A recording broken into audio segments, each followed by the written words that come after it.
ചില വായനകൾ കേവലം അറിവല്ല, ഒരു ആത്മീയ യാത്രയാണ്. ആത്മീയ രേഖകൾ ഇന്ന് പരിചയപ്പെടുത്തുന്നത് അധ്യാപന ജീവിതത്തിനൊപ്പം എഴുത്തിലൂടെ തൻ്റേതായ അടയാളം പതിപ്പിച്ച ശ്രീമതി PV സിസിലിക്കുട്ടി പണിക്കരെയാണ്.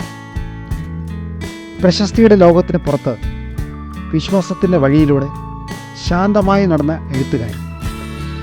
ഒരു ഭക്തഹൃദയത്തിൻ്റെ സത്യസന്ധതയാണ് ഓരോ വരിയും. അവരുടെ എഴുത്തിൻ്റെ ഉറവിടം പ്രശസ്തിയല്ല, മറിച്ച് അടിയുറച്ച ഭക്തിയാണ്. ആ വാക്കുകൾ വായനക്കാരനെ ധ്യാനത്തിൻ്റെ ആകാശത്തേക്ക് ഉയർത്തുന്നു. ആത്മീയ രേഖകൾ ഇന്ന് ആദരവോട് സ്മരിക്കുന്നത് ഒരു എഴുത്തുകാരിയെ മാത്രമല്ല, വാക്കുകൾ കൊണ്ട് ദൈവത്തെ തേടിയ ഒരു നിശബ്ദ സാക്ഷിയെയാണ്.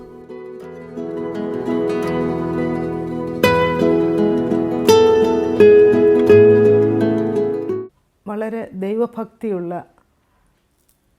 നല്ല കുടുംബജീവിതം നയിക്കുന്ന, ക്രിസ്തീയ ജീവിതം നയിക്കുന്ന ഒരു ഭവനത്തിൽ നിന്ന് ജനിക്കാൻ വളരുവാൻ എനിക്ക് ദൈവം സഹായിച്ചതിന് ദൈവത്തോട് എനിക്ക് എപ്പോഴും നന്ദിയുണ്ട്. എൻ്റെ മാതാപിതാക്കൾ പ്രാർത്ഥനയും ആധ്യാത്മിക കാര്യങ്ങളിൽ താല്പര്യവും ആരാധനാക്രമങ്ങൾക്ക് മുൻതൂക്കം കൊടുക്കുന്നവരുമായിരുന്നു. അതുകൊണ്ട് തന്നെ ചെറുപ്പം മുതലേ ഒരു ആധ്യാത്മിക ജീവിതം ദൈവം ഞാൻ അറിയാതെ എന്നിൽ രൂപപ്പെടുത്തി എന്നെനിക്ക് പലപ്പോഴും തോന്നിയിട്ടുണ്ട്.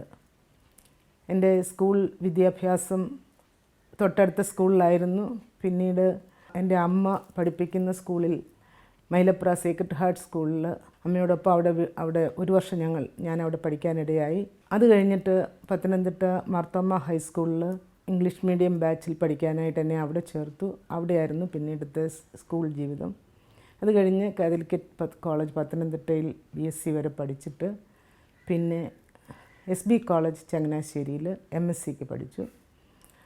അവിടുത്തെ ജീവിതവും എനിക്ക് വളരെയധികം പ്രാർത്ഥനാ ജീവിതം തരുന്ന ഒരു ജീവിതമായിരുന്നു. എന്നും ഞാനൊരു മലങ്കര കത്തോലിക്ക വിശ്വാസിയാണ്.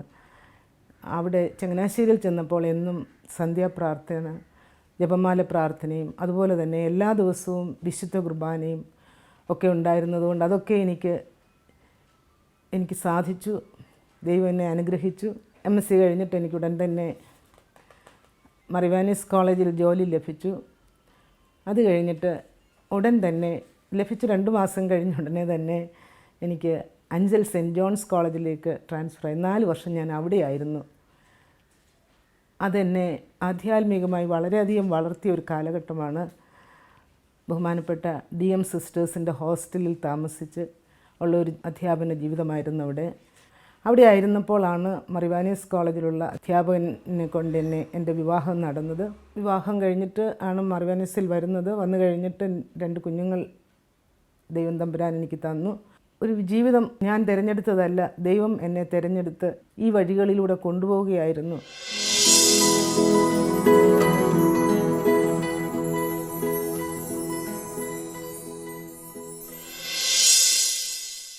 ഒരു ഊർജ്ജതന്ത്ര അധ്യാപികയായിരുന്ന എനിക്ക് ഒരു പുസ്തകം എഴുതുന്നതിന് ദൈവം എന്നെ അനുവദിച്ചു. ദൈവം എനിക്ക് പ്രചോദനം തന്നു.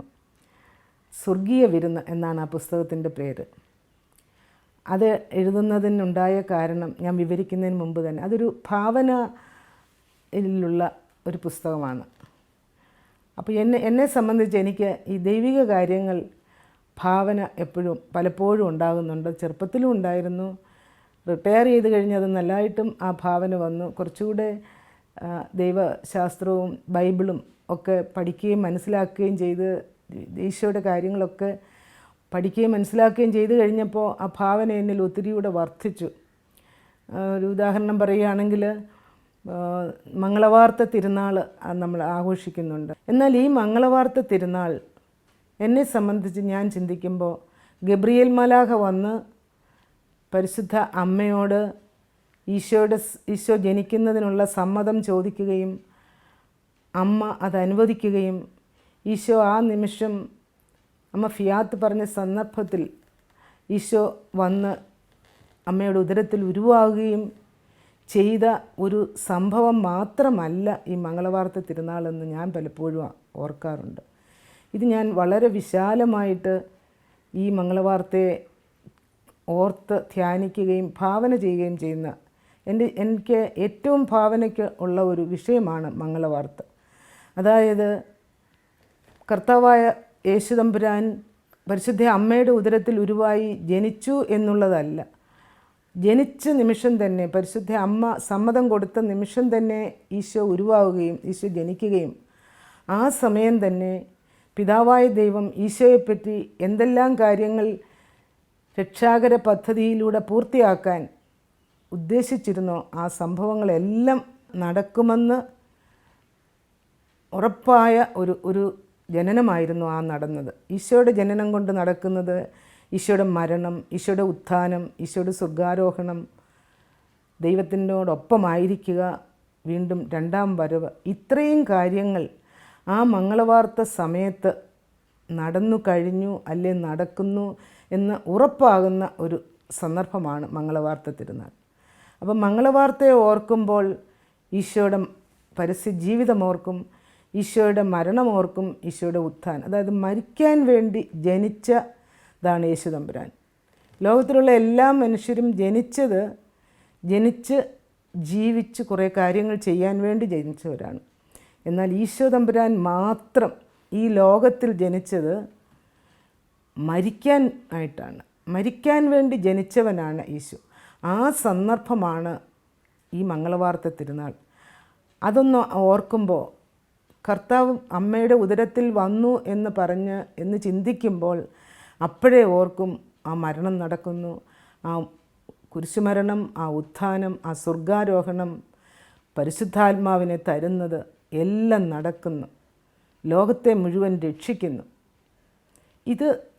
ഇതുപോലെ ഭാവനയിൽ ധാരാളം കാര്യങ്ങൾ ഞാൻ ചിന്തിക്കുന്നതാണ്. ഞാൻ ജപമാല പ്രാർത്ഥനയുടെ കാര്യം പറഞ്ഞില്ല, അതിനകത്ത് ദൈവത്തിൻ്റെ ഒത്തിരി ഈശോയുടെ ജീവിതം മുഴുവനുമാണ് ജപമാല പ്രാർത്ഥനയിൽ ധ്യാനിക്കുന്നത്. ഒരു ഉദാഹരണം പറഞ്ഞാൽ ഈശോ ഗെത്സമനയിൽ പ്രാർത്ഥിക്കുന്ന സന്ദർഭം ധ്യാനിക്കുന്നു. ഇത് ധ്യാനിച്ചിട്ടാണ് സ്വർഗസ്ഥനായ പിതാവെയൊക്കെ ചൊല്ലുന്നത്. അപ്പോൾ ഞാൻ ചെയ്യുന്നത് എന്താണെന്ന് ചോദിച്ചാൽ, അവിടെ ഇരുന്ന് ആ ഗെത്സമനയിൽ ഈശോ ഇരിക്കുന്ന ആ പാറയുടെ അടുത്ത് ആ മണലിൽ മുട്ടുകുത്തി നിൽക്കുന്നിടത്ത് ഞാനും പോയി മുട്ടുകുത്തി നിൽക്കും. എന്നിട്ട് ഈശോയുടെ വിയർപ്പ് രക്തത്തുള്ളികളായിട്ട് താഴെ വീണു. ആ രക്തം ഇന്ന് ജീവിക്കുന്ന എൻ്റെയും പാപങ്ങൾക്ക് പരിഹാരമായിട്ടാണ്, ഇനിയും ജനിക്കാനുള്ളവർക്ക് വേണ്ടിയും കൂടെയാണ്. അവരെല്ലാം ഇനിയും പാപത്തിലായി പോകുമല്ലോ എന്നുള്ള ആ ഒരു വേദനയാണ് ഈശോയ്ക്ക് അവിടെ രക്തം വിയർക്കുന്നത്. ലോകത്തിൽ ആർക്കും വിയർപ്പ് രക്തമായിട്ട് ഒരു മനുഷ്യർക്കും ഉണ്ടായിട്ടില്ല. പക്ഷേ ഈശോയ്ക്കതുണ്ടായെങ്കിൽ അത്രമാത്രം തീവ്രമായ വേദന ഇന്ന് ഉള്ളവരെ ഓർത്ത്, ഇനിയും ജനിക്കാൻ പോകുന്നവരെ ഓർത്ത് ഉണ്ടല്ലോ എന്ന് ഈശോ ഓർത്തത്. ആ വേദനയുടെ പാരമ്യത്തിലാണ് ഈശോയ്ക്ക് ഈ രക്തം. ഞാൻ അവിടെ ഇരുന്ന് ദിവ്യരഹസ്യം പ്രാർത്ഥിക്കുമ്പോൾ ഞാൻ അവിടെ ഇരുന്ന് ആ മണ്ണിൽ വീണ ആ രക്തം പുരണ്ട ആ മണ്ണ് വാരി എൻ്റെ ദേഹത്ത് പുരട്ടുകയും എനിക്കെവിടെയെങ്കിലും വേദനയുണ്ടെങ്കിൽ അത് പുരട്ടുകയും, ഞാൻ അങ്ങനെ ഭാവനയിൽ കണ്ടുകൊണ്ട് ഓരോ ദിവ്യരഹസ്യവും ഭാവനയിൽ കണ്ടുകൊണ്ടാണ് ഞാൻ ഇരിക്കുന്നത്. അങ്ങനെ ഒന്ന് ചിന്തിച്ചു പോകാൻ. അപ്പോൾ അവിടെ ചുറ്റുപാടും, അവിടെ വിശുദ്ധ വേദപുസ്തകത്തിൽ പറഞ്ഞ സംഭവമല്ലാതെ ചുറ്റുപാടും പല കാര്യങ്ങളും ഞാൻ അവിടെ ഭാവനയിൽ കാണും.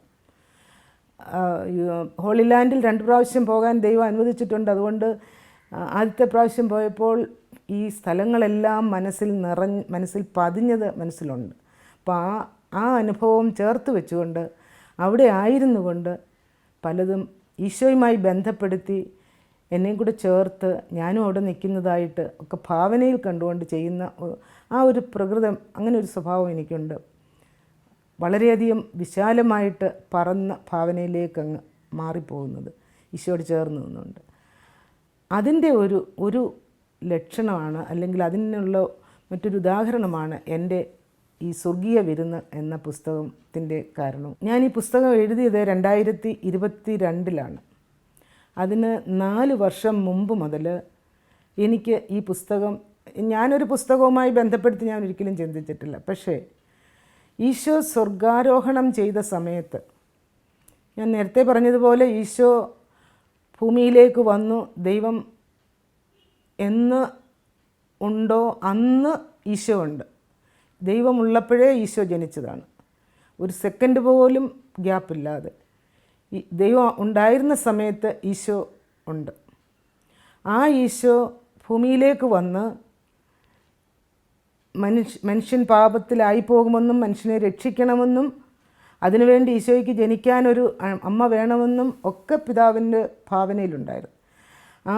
ആ കാര്യം നടപ്പിലാക്കിയ ഈ അതിനു വേണ്ടിയാണ് ഈശോ വന്നത്.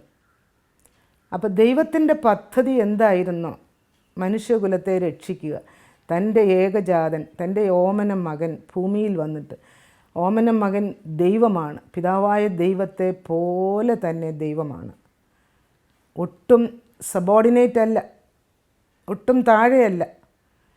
ആ പിതാവായ ദൈവത്തെ പോലെ ലോകം മുഴുവൻ സൃഷ്ടിച്ച, ലോകത്തെ മുഴുവൻ സകല ചരാചരങ്ങളെയും മനുഷ്യരെ സൃഷ്ടിച്ച ദൈവം തമ്പുരാൻ പിതാവിൻ്റെ ഇഷ്ടം നിറവേറാനായിട്ട് ഭൂമിയിലേക്ക് വന്നിട്ട് 33 വർഷം ഭൂമിയിൽ താമസിച്ച് പിതാവായ ദൈവം എന്തൊക്കെ പ്ലാൻ ചെയ്തിരുന്നോ, ആഗ്രഹിച്ചിരുന്നോ, മനുഷ്യകുലത്തെപ്പറ്റി പിതാവിൻ്റെ ചിന്തയും പ്ലാനും പദ്ധതിയും എന്തായിരുന്നോ അത് അതിൻ്റെ പൂർണ്ണ മഹത്വത്തിൽ നിറവേറ്റിയിട്ട് വിജയശ്രീ ലാളിതനായിട്ട് സ്വർഗത്തിലേക്ക് പോകുന്നതാണ് കുരിശുമരണം കഴിഞ്ഞ് ഉത്ഥാനം കഴിഞ്ഞ് സ്വർഗാരോഹണം എന്ന് പറയുന്നത്. ഞാനത് പലപ്പോഴും ഇരുന്ന് ചിന്തിച്ചിട്ടുണ്ട്. അതൊരു ചെറിയ കാര്യമല്ല.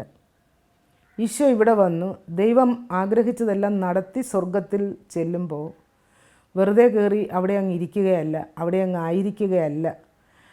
അന്ന് അവിടെ ഉണ്ടായിരുന്ന സ്വർഗവാസികൾ എല്ലാവരും, സ്വർഗീയരും ഈശോയ്ക്ക് മുമ്പ് മരിച്ചുപോയവരുമായ എല്ലാവരും ചേർന്ന് പിതാവായ ദൈവത്തോടും പരിശുദ്ധാത്മാവിനോടുമൊപ്പം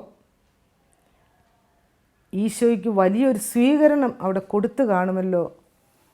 ഇത് സ്വർഗീയമായ ചിന്തയല്ല, ഭൗതികമായ മാനുഷികമായ ഒരു ചിന്തയാണ് എന്നിൽ ആ സംഭവത്തെപ്പറ്റി ഉണ്ടായത്.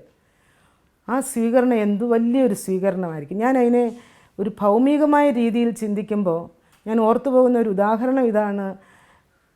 നമ്മുടെ പ്രധാനമന്ത്രിയായ നരേന്ദ്രമോദിയുടെ മകൻ, ഞാൻ അതെല്ലാം ഭാവനയാണ്, അമേരിക്കയിൽ ചെന്നിട്ട് അവിടുത്തെ പ്രസിഡൻ്റായിട്ട് 4-5 വർഷം അവിടെ ആയിരുന്നിട്ട് തിരിച്ച് ഒന്ന് ഡൽഹിയിലോട്ട് തിരിച്ചു വരുമ്പോൾ എന്തോ ഒരു വലിയ സ്വീകരണമായിരിക്കും ഡൽഹിയിൽ കൊടുക്കുന്ന സാധാരണ മനുഷ്യർ. അതിൻ്റെ എത്രയോ കോടി മഹത്വപ്പെട്ടതായിരിക്കും സ്വർഗത്തിൽ 33 വർഷം ഇവിടെ ജീവിച്ചിട്ട് രാജാതിരാജനായി സകലവും വിധിക്കാനും ഭരിക്കാനും ലോകത്തിലുള്ള സകല മനുഷ്യരുടെയും പിതാവായിട്ട് ലോകത്തിലുള്ള സകല മനുഷ്യരെ യേശുവാക്കി തീർക്കാനാണ് യേശു വന്നതും ഈ രക്ഷാകര കർമ്മം ചെയ്തതും. അപ്പോൾ അങ്ങനെ എല്ലാവരുടെയും പിതാവായിട്ട്, എല്ലാവർക്കും അപ്പനായിട്ട്, എല്ലാവരെയും മക്കളാക്കിയിട്ട് പിതാവായ ദൈവത്തിൻ്റെ സകല അഭിലാഷവും നിറവേറ്റിയിട്ട് സ്വർഗത്തിൽ ചെല്ലുമ്പോൾ കൊടുക്കുന്ന ആ സ്വീകരണം, 33 വർഷം അവിടെ ഇല്ലാതിരുന്ന ആ മകന് ലഭിക്കുന്ന ആ സ്വർഗീയ സ്വീകരണം എനിക്ക് ഭൗമികമായി ചിന്തിക്കുമ്പോൾ എൻ്റെ ഭാവനയിൽ നിൽക്കുന്നതല്ലായിരുന്നു, അതിനും വളരെയധികം അധികമായിരുന്നു. അപ്പം ഞാനത് പലപ്പോഴും ചിന്തിച്ചിട്ടുണ്ട്. എൻ്റെ ഭാവന കൂടി വന്നപ്പോൾ ഞാൻ പുസ്തകം എഴുതുന്ന പ്രശസ്തരായ 1-2 ആളുകളോട് ഞാൻ ആവശ്യപ്പെട്ടു, ഇങ്ങനെ ഒരു ചിന്ത എൻ്റെ മനസ്സിലുണ്ട്, ഇതൊന്ന് പുസ്തകമായിട്ട് ഇതൊന്ന് എഴുതാമോ, ഇതൊരു നാടകമായിട്ട് എഴുതാമോ എന്ന് ഞാൻ ചോദിച്ചിട്ടുണ്ട്. അപ്പോൾ അവരൊക്കെ വലിയ എഴുത്തുകാരാണ്. ഈ കൊച്ചുകാര്യം ഇതുപോലെ ഇതിനു വേണ്ടി എടുക്കാൻ അങ്ങനെ ഒരു ചിന്തയല്ല അവർക്ക്. അപ്പോൾ അതൊന്നും നടന്നില്ല. പിന്നെ അങ്ങനെ നടന്നു പോയി. 3-4 വർഷം കഴിഞ്ഞു. ഇടയ്ക്കിടയ്ക്ക് വല്ലപ്പോഴുമൊക്കെ ഞാനിതൊന്ന് ഓർക്കും, എന്തുമായിരുന്നു, എന്തൊരു സ്വീകരണമായിരുന്നു എന്നൊക്കെ. അങ്ങനെ ഇരിക്കെ 2022 കോവിഡൊക്കെ കഴിഞ്ഞു. പള്ളികളൊക്കെ എല്ലാവർക്കും പള്ളിയിൽ പോകാനൊക്കെ ഉള്ള സ്വാതന്ത്ര്യമായി. പള്ളിയിൽ പോകുന്നു, പ്രാർത്ഥനയും നോമ്പും അനുഷ്ഠാനങ്ങളും എല്ലാം നടത്തിക്കൊണ്ടിരിക്കുമ്പോൾ 50 നോമ്പിന്, വലിയ നോമ്പിൽ 40 ദിവസം പള്ളിയിൽ സന്ധ്യാപ്രാർത്ഥനയുണ്ട്, അതിനൊക്കെ പങ്കെടുത്ത് 40-ാം ദിവസം 40-ാം വെള്ളി എന്ന് പറയും, അന്ന് അന്ന് വൈകിട്ടായപ്പം എനിക്കെങ്ങനോ ഈ ഒരു ചിന്ത അങ്ങ് ഭയങ്കരമായിട്ടങ്ങ് വർദ്ധിച്ചു. ഒന്നാമത് ആ ദിവസങ്ങളിലുണ്ടായ പ്രാർത്ഥനകളെല്ലാം ബൈബിൾ കോവിഡ് സമയത്ത് തന്നെ 2 പ്രാവശ്യം ഒന്ന് വായിക്കാൻ സാധിച്ചിട്ടുണ്ട്. അതിന് മുമ്പ് വായിച്ചിട്ടുണ്ട് 2-3 പ്രാവശ്യം. കോവിഡ് സമയത്ത് സമയം ഉണ്ടായിരുന്നുകൊണ്ട് 2 പ്രാവശ്യം മുഴുവൻ വായിക്കാൻ സാധിച്ചിട്ടുണ്ട്. ഇതൊക്കെ എന്നെ ഇതിന് പ്രേരിപ്പിച്ച ഘടകങ്ങളാവാം. അപ്പം 40-ാം വെള്ളിയാഴ്ച വൈകിട്ടായപ്പോൾ ഒരു 9-9:30 കഴിഞ്ഞപ്പോൾ ബുക്സ് എഴുതുന്ന മറ്റൊരു വൈദികനോട്, ആ ഇടയ്ക്ക് ഒരു ബുക്ക് എഴുതി പ്രസിദ്ധീകരിച്ച ഒരു വൈദികനോട്, എനിക്ക് വളരെ സ്നേഹവും എന്നെ സ്നേഹിക്കുകയും ചെയ്യുന്ന ഒരു വൈദികൻ, അദ്ദേഹത്തെ ഞാൻ ഫോണിൽ വിളിച്ചു. അദ്ദേഹത്തോട് ചോദിച്ചു, അച്ഛാ, എനിക്കിങ്ങനെ ഒരു ചിന്ത എൻ്റെ മനസ്സിലുണ്ട്, ഇതൊന്ന് പുസ്തകം ആക്കി തരാം. അച്ഛൻ പുസ്തകം എഴുതുന്ന ആളാണല്ലോ, അച്ഛനും ഞാൻ കാര്യങ്ങളെല്ലാം ഞാൻ വിശദീകരിക്കാം, ഭംഗിയായിട്ടെല്ലാം ഞാൻ എല്ലാ കാര്യങ്ങളും പറഞ്ഞു തരാം, അച്ഛനതൊന്ന് എഴുതിയാൽ മതി എന്ന് പറഞ്ഞു. അപ്പോൾ അച്ഛൻ, ഞാൻ ഈ പറഞ്ഞ കാര്യങ്ങളെല്ലാം പറഞ്ഞു കഴിഞ്ഞപ്പോൾ അച്ഛൻ പറഞ്ഞു, ഇത് എൻ്റെ ഭാവനയിൽപ്പെട്ട കാര്യമല്ല, ടീച്ചർ തന്നെ എഴുതിയാൽ മതി എന്ന് പറയും. അപ്പം ഞാൻ പറഞ്ഞു, ഒരിക്കലും ഞാൻ അങ്ങനെ ചെയ്യത്തില്ല, ഞാൻ സ്വപ്നത്തിൽ പോലും ചിന്തിച്ചിട്ടില്ല, എനിക്ക് എഴുതാൻ അറിയത്തുമില്ല, ഞാൻ വെറും ഒരു ഊർജ്ജതന്ത്രം അധ്യാപിക മാത്രമാണ്, എനിക്ക് ഒന്നും അങ്ങനെ എഴുതാൻ അറിയത്തില്ല, ഞാൻ അങ്ങനെ ചിന്തയേ ഇല്ലെന്ന് പറഞ്ഞു. എന്നിട്ട് ഞാൻ വിശദീകരിച്ച് ഞാൻ എല്ലാ സഹായം ചെയ്തതെല്ലാം ഇങ്ങനെയാണ് കാര്യങ്ങൾ എന്നൊക്കെ പറഞ്ഞപ്പോൾ വീണ്ടും അച്ഛൻ എന്നെ നിർബന്ധിച്ച് ടീച്ചർ തന്നെ എഴുതണം. അങ്ങനെ ഒരു 2-3 മിനിറ്റ് അച്ഛനും ഞാനുമായിട്ടൊരു സംവാദം ഫോണിൽ കൂടെ നടന്നു. അച്ഛന് എഴുതണം, എഴുതിയേ പറ്റത്തുള്ളൂ, ഇത് നല്ല കാര്യമല്ല. അപ്പോൾ പറഞ്ഞു, ഭയങ്കര നല്ല കാര്യമാണ്, അതുകൊണ്ട് തന്നെ ഞാനിത് എഴുതുന്നില്ല, ടീച്ചർ എഴുതണമെന്നൊക്കെ പറഞ്ഞ് എന്നെ നിർബന്ധിച്ചു. അപ്പോൾ ഞങ്ങൾ 2 പേരും ചെയ്യുന്നില്ല എന്നും പറഞ്ഞ് ഫോൺ താഴെ വെച്ചു. വച്ച് കഴിഞ്ഞിട്ട് എനിക്ക് തോന്നി ചുമ്മാ ഒന്ന് എഴുതി നോക്കാം. ഞാൻ ഒരു പേപ്പർ എടുത്ത് ഒരു 1.5 പേജ് ഞാനങ്ങ് എഴുതിയിട്ട് ഞാൻ അതിൻ്റെ ഫോട്ടോ എടുത്തിട്ട് അച്ഛൻ അയച്ചു കൊടുത്തു. അച്ഛൻ അത് വായിച്ചിട്ട് അച്ഛൻ പറഞ്ഞു, ടീച്ചറെ, ഇത് ഭയങ്കര നല്ലതായിരിക്കുന്നല്ലോ, ടീച്ചർ ബാക്കി എഴുതണം, തുടരണമെന്ന് പറഞ്ഞു. ഞാൻ പറഞ്ഞു, ഞാനിത് അച്ഛൻ എഴുതാൻ വേണ്ടി തന്നതാണ്, ഞാൻ എഴുതത്തില്ല എന്ന് പറഞ്ഞു. വീണ്ടും അങ്ങനെ തന്നെ പറഞ്ഞു വെച്ചെങ്കിലും അച്ഛൻ എന്നെ നിർബന്ധിച്ചു. അച്ഛൻ്റെ പേര് നിർമ്മലാനന്ദ് OIC എന്നാണ്. ഫോൺ താഴെ വെച്ചു. ഞാൻ പിറ്റേ ദിവസം ശനിയാഴ്ച, അത് കഴിഞ്ഞ് ഓശാന ഞായറാഴ്ച, പിന്നെ ഹോളി വീക്ക്, എല്ലാവരും തിരക്കുള്ള പള്ളി കാര്യവുമായിട്ട്, പള്ളിയിലെ പ്രാർത്ഥനയുമായിട്ട് എല്ലാവരും ബിസിയാകുന്ന ആഴ്ചയാണ് കഷ്ടാനുഭവ ആഴ്ച. അപ്പോൾ അങ്ങനെ പോയി. ദുഃഖ ശനിയാഴ്ച കഴിഞ്ഞു, ഈസ്റ്റർ കഴിഞ്ഞു. ഈസ്റ്റർ കഴിഞ്ഞ് തലേദിവസം രാത്രിയിലത്തെ ഉറക്കക്ഷീണമൊക്കെ പകൽ ഞായറാഴ്ച ഈസ്റ്ററിൻ്റെ ഉറങ്ങിക്കഴിഞ്ഞിട്ട് സന്ധ്യയായപ്പോൾ 7 മണിയായപ്പോൾ ഈ അച്ഛൻ്റെ ഫോൺ എനിക്ക് വന്നു. ടീച്ചറെ, എഴുത്തെന്തോ ആയെന്ന് ചോദിച്ചു. ഞാൻ പറഞ്ഞു, ഞാനൊന്നും ചെയ്തില്ല, അന്ന് അച്ഛനെ കാണിച്ചത് മാത്രമേ ഉള്ളൂ, ഞാൻ എഴുതിയില്ല എന്ന് പറഞ്ഞ്. അപ്പോൾ പറഞ്ഞു, ടീച്ചർ എഴുതണമെന്ന് പറഞ്ഞു. ആധികാരികമായിട്ടാണ് പറയുന്നത്, അത് എഴുതണമെന്ന്. എന്നിട്ട് ശരി അച്ഛാന്നും പറഞ്ഞ് ഞങ്ങൾ 2 ഫോൺ വെച്ചു. ഞാൻ എഴുതി. ഈ എഴുത്തിനെ പറ്റി പറയുകയാണെങ്കിൽ, ഞാനല്ല എഴുതിയതെന്ന് എനിക്ക് എപ്പോഴും തോന്നുന്ന ഒരു കാര്യമാണ്. ഈ കഴിഞ്ഞ മാസത്തിൽ ഞാൻ ആ ബുക്ക് എടുത്ത്, ചെറിയ ബുക്കാണ്, ആ ബുക്ക് എടുത്തൊന്ന് വായിച്ചപ്പോൾ ഇത് ഞാനാണോ എഴുതിയത്, ഇത് എനിക്ക് എഴുതാൻ പറ്റത്തില്ലല്ലോ, ഞാൻ എങ്ങനെ എഴുതി എന്ന് ഞാൻ ഓർക്കുന്നു. അങ്ങനെയാണ് ഞാൻ ഓർക്കുന്നത്. ഞാൻ എഴുതിയതായിട്ട് എനിക്കത് മനസ്സിലാക്കാൻ പറ്റുന്നില്ല. ഇതൊന്നും എനിക്കറിയത്തില്ലല്ലോ എഴുതാനെന്ന്. ഞാൻ അന്ന് 7 മണി 7:30 ആയപ്പോൾ എഴുതാൻ തുടങ്ങി. രാത്രി 3 മണി വരെ ഒറ്റ ഇരുപ്പിരുന്ന് എഴുതി, ആ പുസ്തകം എഴുതി തീർത്തു. വേറെ റെഫർ ചെയ്യാനോ ആലോചിക്കാനോ ഒന്നും തന്നെ പോയില്ല. അതിനകത്ത് ഏതാനും ചില ബൈബിൾ വാക്യങ്ങൾ എഴുതേണ്ട ഒരു കഥാപാത്രത്തിൻ്റെ സന്ദർഭത്തിൽ മാത്രം ഒന്ന് റെഫർ ചെയ്തു. ബാക്കി ഒന്നും റെഫർ ചെയ്യാതെ 3 മണി വരെ കൊണ്ട്, വെളുപ്പിനെ 3-3:30 വരെ ഇരുന്ന് അത് എഴുതി തീർത്തിട്ടാണ് ഞാൻ കിടന്നത്. എന്നിട്ട് ഞാൻ അത് എഴുതിയത് ബഹുമാനപ്പെട്ട അച്ഛന് മറ്റൊരാൾ വഴി കൊടുത്തയച്ച് അച്ഛനത് നോക്കുകയും പിന്നീട് അച്ഛനത് പുസ്തകം എഴുതുന്ന, നാടകം എഴുതുന്ന 1-2 അച്ഛന്മാരെ കാണിക്കുകയും, ഇത് കാണിക്കണമെന്നുള്ളത് അത്യാവശ്യമാണ്, കാരണം സ്വർഗത്തിൽ ഇങ്ങനൊരു സംഭവം നടന്നിട്ടില്ല, സ്വീകരണം നടന്നിട്ടില്ല. സ്വർഗം നമ്മൾ വിചാരിക്കുന്ന പോലെ അല്ലല്ലോ. പക്ഷേ ഇത് ഭൂമിയിലിരുന്നു കൊണ്ട് സ്വർഗത്തിൽ ഇങ്ങനെ അന്ന് അതിനു മുമ്പ് മരിച്ചവരെല്ലാവരും ചേർന്ന് സ്വീകരിക്കുമല്ലോ എന്നുള്ള ആ ഒരു ചിന്തയിൽ എഴുതിയതാണ് നമ്മളാരും കണ്ടിട്ടില്ല, ഇങ്ങനെയൊന്നും അല്ല സ്വർഗത്തിൽ നടക്കുന്നതും എന്ന് നമുക്കറിയാം. പക്ഷേ അത് ഭൗമികമായ രീതിയിൽ ചിന്തിച്ച് അങ്ങനെ എഴുതി. അപ്പോൾ അതിന് തെറ്റ് വരാൻ പാടില്ല. ദൈവശാസ്ത്രത്തിനോ ക്രിസ്റ്റോളജിക്കോ ഒന്നും തെറ്റ് വരാൻ പാടില്ല. സഭാപിതാക്കന്മാർ പഠിപ്പിച്ചിട്ടുള്ള വിശുദ്ധ വേദപുസ്തകത്തിലുള്ള ക്രിസ്തുശാസ്ത്രം മാത്രമേ ഉണ്ടാകാൻ പാടുള്ളൂ, ദൈവശാസ്ത്രവും. അപ്പോൾ അതുകൊണ്ട് നല്ല അറിവുള്ള 1-2-3 അച്ഛന്മാരെയൊക്കെ കാണിച്ച് അവർ തരുന്ന കറക്ഷനൊക്കെ എന്തെങ്കിലുമൊക്കെ സജസ്റ്റ് ചെയ്തതൊക്കെ മിസ്റ്റേക്ക് വന്നതൊക്കെ തിരുത്തി അത് പുസ്തക രൂപത്തിലാക്കുകയായിരുന്നു ചെയ്തത്. അങ്ങനെയാണ് ഈ പുസ്തകം ഇത് ഉണ്ടാകാനിടയായതും ഇത് എഴുതാൻ ഇടയായതും. ഞാൻ ഈ പുസ്തകം 1000 കോപ്പി അടിച്ചു. എല്ലാം ഓരോരുത്തർക്കൊക്കെ ഒത്തിരി അച്ഛന്മാർ വായിച്ചിട്ട് പറഞ്ഞു, പലരും വായിച്ചു, അച്ഛന്മാരും അല്ല ഉള്ളവരും എല്ലാവരും വായിച്ചിട്ട് പറഞ്ഞത്, ഇങ്ങനെയൊരു ഭാവന ഇത് ആദ്യമായിട്ടാണല്ലോ കേൾക്കുന്നത്, ഇതൊരു വലിയ ഭാവനയാണല്ലോ, ഇതൊരു നല്ല നാടകമാണല്ലോ. ഞാൻ പറഞ്ഞു ഭയപ്പെട്ടാണ് എഴുതിയത്, അല്ല ഇത് ആരും ഇങ്ങനെ ചിന്തിച്ചിട്ടില്ല, ഇങ്ങനെയൊരു ഭാവന ഞങ്ങളാരും ഓർത്തിട്ടില്ല എന്ന് ബഹുമാനപ്പെട്ട അച്ഛന്മാർ പലരും പറഞ്ഞിട്ടുണ്ട്. അപ്പോൾ അത് കേൾക്കുമ്പോൾ ഒരു സന്തോഷമൊക്കെ തോന്നി. ഇത് ഞാൻ മനസ്സിലാക്കുന്നത്, ഞാൻ ചിന്തിക്കുന്നത് ഞാൻ എഴുതിയതല്ല ആ പുസ്തകം എന്നാണ്. കാരണം എനിക്ക് അങ്ങനെ എഴുതാൻ അറിയത്തില്ല, അത്ര എഴുതാൻ അറിയത്തില്ല. ഇപ്പം വായിക്കുമ്പോഴും എനിക്ക് എഴുതാൻ അറിയത്തില്ല.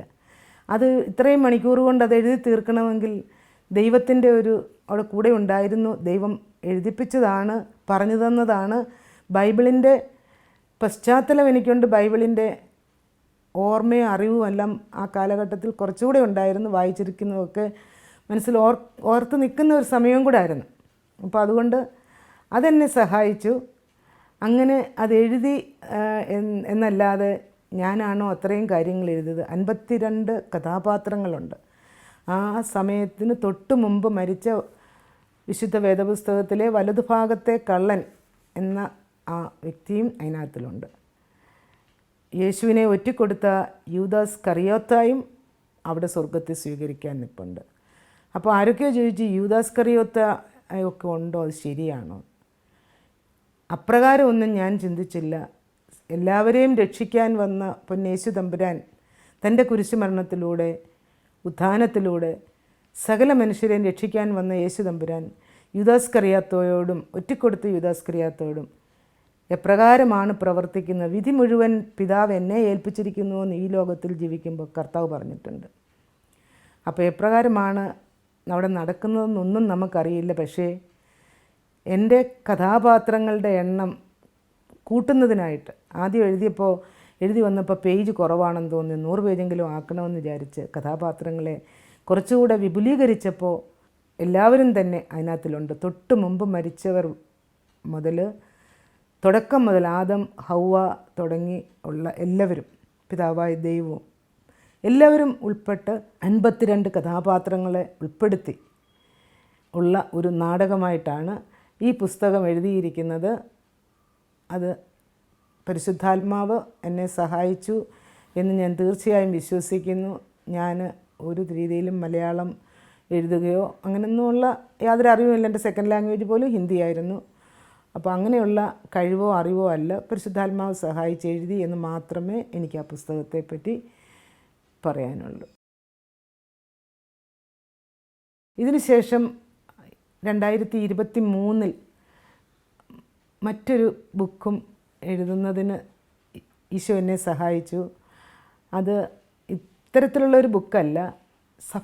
മലങ്കര സഭാസ്ഥാപകനായ മറിവാനിയോസ് തിരുമേനിയെ കുറിച്ച് പിൻതലമുറ നന്നായിട്ട് പഠിക്കട്ടെ, അറിയട്ടെ എന്ന് വിചാരിച്ച് പിതാവിൻ്റെ ജീവചരിത്രം മുഴുവൻ ഉൾപ്പെടുത്തിക്കൊണ്ടൊരു 1000 ചോദ്യോത്തരങ്ങൾ മറിവാനിയോസ് തിരുമേനിയും അദ്ദേഹത്തോടൊപ്പം ഉണ്ടായിരുന്ന മാർ തിയോഫിലോസ് തിരുമേനിയും രണ്ടുപേരുമാണ് ആദ്യം പുനരയിക്കപ്പെട്ടത്. അവരെ സംബന്ധിച്ചുള്ള 1000 ചോദ്യോത്തരങ്ങൾ പിൻതലമുറയ്ക്ക് വേണ്ടി എഴുതുന്നതിനും ദൈവം എന്നെ അനുഗ്രഹിച്ചു.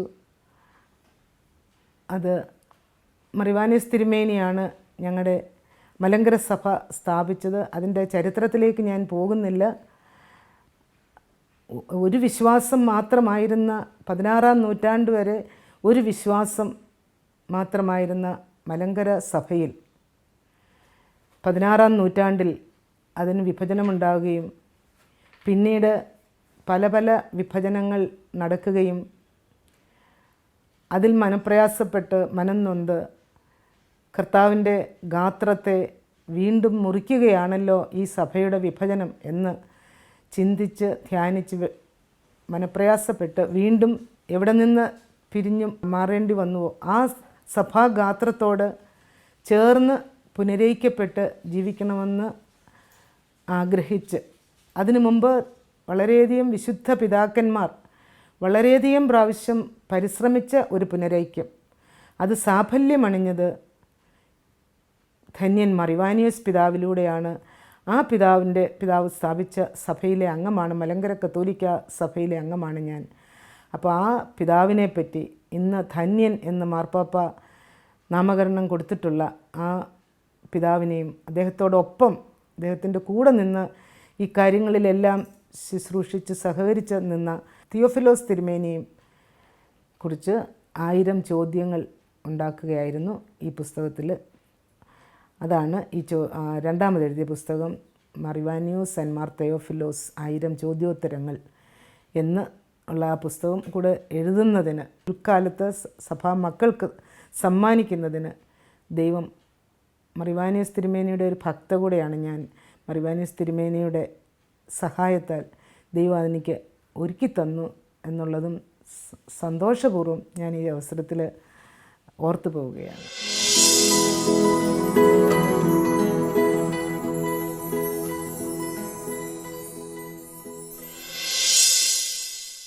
ഞാൻ ഈ ബുക്ക് എഴുതിയപ്പോൾ ദൈവിക സാന്നിധ്യം മാത്രമായിരുന്നുവെന്ന് എനിക്ക് നന്നായിട്ടറിയാം. ഞാൻ ഇരുന്ന മേശപ്പുറത്ത് കുറേ പേപ്പറുമുണ്ട്, പേനയുമുണ്ട്, അടുത്ത് ബൈബിളുണ്ട്. ഞാനൊരു എഴുത്തായിരുന്നു അങ്ങ് നടത്തിയത്. ഞാൻ എന്താണ് എഴുതിയത്, ആരൊക്കെ കഥാപാത്രങ്ങൾ വേണം, എന്തൊക്കെ വേണം, ഇതൊന്നും എൻ്റെ മനസ്സിൽ ഒരു രൂപവും ഭാവവുമില്ല. ആദത്തെ തുടങ്ങി ഹൗവായെ തുടങ്ങി എഴുതി വന്നു. അബ്രഹാം, മോശ, പ്രവാചകന്മാർ, പുതിയ നിയമത്തിലേക്ക് വന്നപ്പം യോഹന്നാൻ സ്നാപകൻ്റെ അമ്മ എലിസബത്ത് പുണ്യവതി, ഹെറോദസ് രാജാവ് ഉൾപ്പെടെ ഉള്ള എല്ലാവരെയും അതിനകത്തിൽ ഉൾപ്പെടുത്താൻ എനിക്ക് ആ സമയം തോന്നിയത് 82 കഥാപാത്രങ്ങൾ ഈശോയ്ക്ക് മുമ്പ് സ്വർഗത്തിൽ വിശുദ്ധ വേദപുസ്തകത്തിലൂടെ നമ്മൾ അറിയപ്പെടുന്ന സ്വർഗത്തിലായിരിക്കുന്നവർ. ഇത്രയും പേരെ അത് ഓർത്ത് എഴുതുകയും അവരെപ്പറ്റി ഇത്രയും കാര്യങ്ങളൊക്കെ എഴുതാൻ സാധിക്കുകയും ചെയ്തത് തീർച്ചയായിട്ടും ഞാനല്ല എന്നെനിക്ക് പൂർണ്ണമായിട്ട്, കാരണം ഞാൻ ഒരു അറിവും ഇല്ലാത്ത ആളാണെന്ന് എനിക്ക് പറയാം. ബൈബിൾ വായിച്ചിട്ടുണ്ട്, പിന്നെ അറിയാവുന്ന പ്രാർത്ഥനകളൊക്കെ പ്രാർത്ഥിക്കുമായിരുന്നു എന്നുള്ളതല്ലാതെ ഒരറിവുള്ള ഒരാളല്ല ഞാൻ. എഴുതുന്നതിനെ സംബന്ധിച്ച് ഞാൻ ഒരു പൂജ്യമാണെന്ന് എനിക്ക് നന്നായിട്ടറിയാം. പക്ഷേ ഞാൻ എഴുതിയെങ്കിൽ ദൈവം അത് സാധിച്ചെങ്കിൽ തീർച്ചയായിട്ടും ദൈവം എൻ്റെ അടുത്തുണ്ടായിരുന്നു എന്നെനിക്ക് തിരിഞ്ഞു നോക്കുമ്പോൾ എനിക്ക് നന്നായിട്ടറിയാം. അതിനോടൊപ്പം ഞാനൊരു കാര്യം കൂടെ ഓർക്കുകയാണ്, ദൈവം എൻ്റെ അടുത്തുള്ള അനുഭവം എനിക്ക് പലപ്പോഴും ഉണ്ട്. കാരണം എന്തെങ്കിലുമൊക്കെ അത്യാവശ്യ സന്ദർഭത്തിൽ ഞാൻ മനസ്സ് നൊന്ത് പ്രാർത്ഥിക്കുമ്പോൾ ദൈവം അടുത്ത് നിന്ന് എനിക്ക് ചെയ്തു തരുന്ന ഒരനുഭവമാണ് എനിക്ക് ഉണ്ടായിട്ടുള്ളത്. അല്ലാത്ത ഒരു അനുഭവം എൻ്റെ ജീവിതത്തിൽ എനിക്ക് ഒരിക്കലും ഉണ്ടായിട്ടില്ല.